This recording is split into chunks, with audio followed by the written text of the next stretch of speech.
You know, if you walk down the halls here at WBOC in Salisbury, you will likely be taken by this.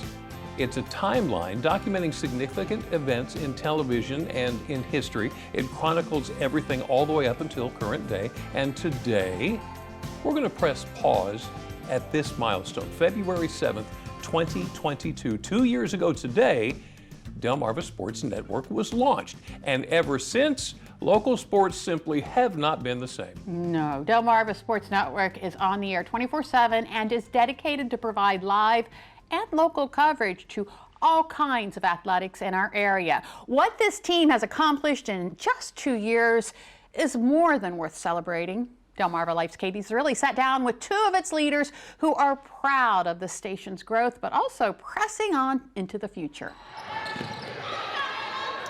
One station, 2 years, countless captured moments. To sum up Delmarva Sports Network's impact on local athletes of all ages over the last 730 days would be about as difficult as this catch by a Sussex Academy freshman. Horton, soaring into the fence.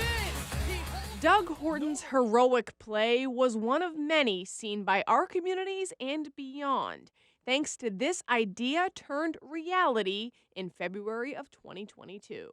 So really, it's the brainchild of our CEO, Molly Draper Russell. So Molly had this vision back in March of 2020.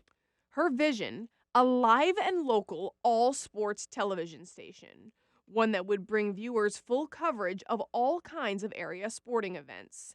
The prep work began in November of 2020. The way they built this thing from the ground up was twofold, according to station manager Bill Vernon. One, just the same way that you eat an elephant, one bite at a time. And two, we have a great team that we were able to build from within. So we really cut it up piece by piece. We had one team working on designing the set. We had another team working on the production truck that we needed. And then, during that entire process, hiring the staff that we, come to see here on Delmarva Sports Network.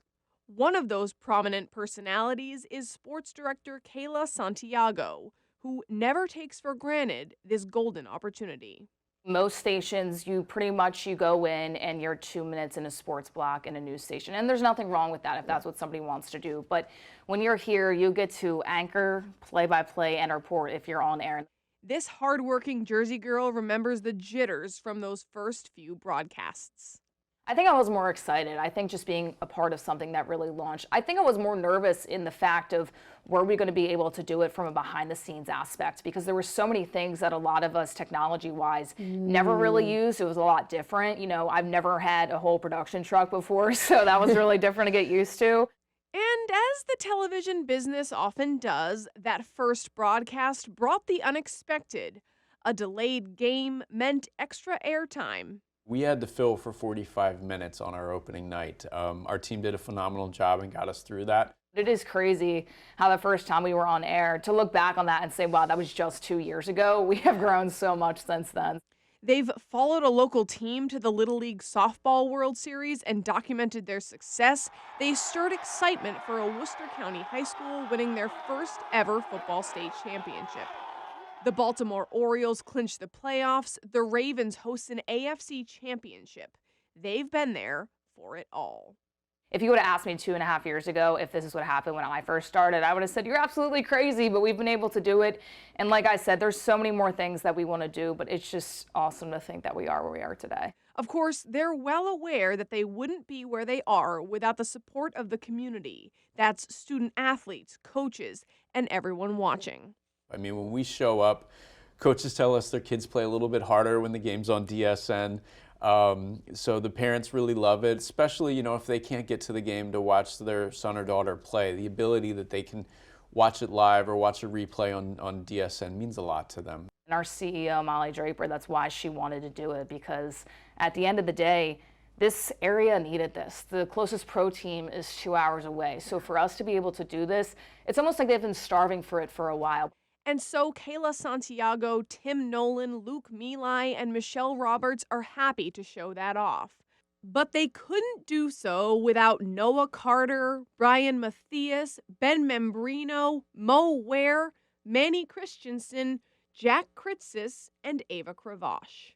Also not pictured here, Trey Beckett. I also want to shout them out because they're not the ones that are seen, you know, at games and different things and on TV. So they're the ones that really make this all happen.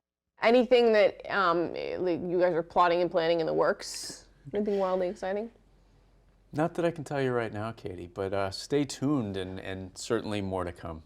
Happy anniversary, Delmarva Sports Network. You're a team we'll always be cheering for. Now, Katie asked both Kayla and Bill if they had a favorite memory over the last 2 years. They both said it's hard to narrow it down to just one, but a few they did mention were covering Delmar Little League softball as they went to the World Series and participating in Dre Day at Washington High School. A few wonderful events, and they were there. I tell you what, they are killing it. Yes, they are. Yes, they are.